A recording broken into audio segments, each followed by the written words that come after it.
Okay, this is my first road trip map. In the description, I have put links to the websites of the locations we are visiting.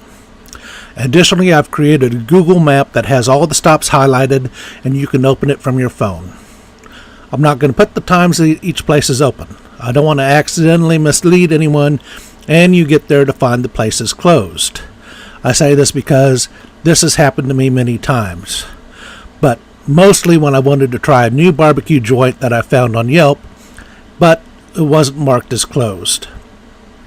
The plan is to only include pictures and videos in my productions that I've taken. The exceptions might be when I include photos of the people I'm quoting, like I did in my 300 rule video.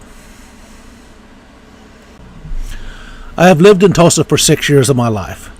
During this time, I don't remember ever having gone to the Gilcrease Museum. I think this is because I always went to Philbrook, which was closer to where I lived at the time. This last summer, I decided to remedy that. The museum is primarily known for its collection of art of the American West. It was started by oilman Thomas Gilcrease in 1949. He donated it to the city of Tulsa in 1955. I spent a couple hours here. Really enjoyed the Remington sculpture and the Native American masks. Plus, there is also a death mask here of Abraham Lincoln. I've been coming to Woolaroc all my life. This is probably because my grandfather worked for Phillips Petroleum. I've heard stories from my dad and uncle recently where they would come here for the company picnics every year when they were young. What I didn't appreciate is what a world-class museum this is. Having traveled as much as I have, I now understand how incredible it was to have this as a resource as I grew up.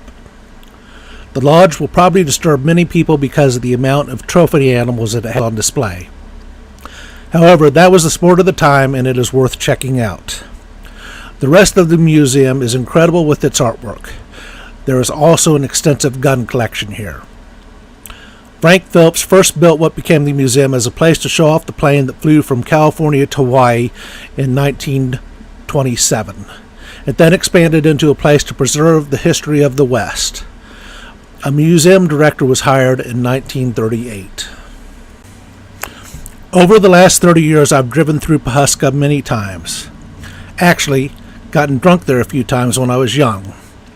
At that time, watching a drag race on an old country road at 2 a.m. in the morning was an acceptable pastime. But that was before Reed Drummond, the pioneer woman, opened the mercantile. There wasn't any reason to stop here. It had become a ghost town.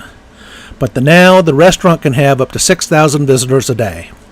I haven't tried the food because I'm impatient and don't want to wait an hour to get in. But from the people I've known who've eaten here, they say it's delicious. My first stop at the mercantile was a couple weeks after they first opened. The quality items for sale then were rather kitschy, but it's since improved dramatically.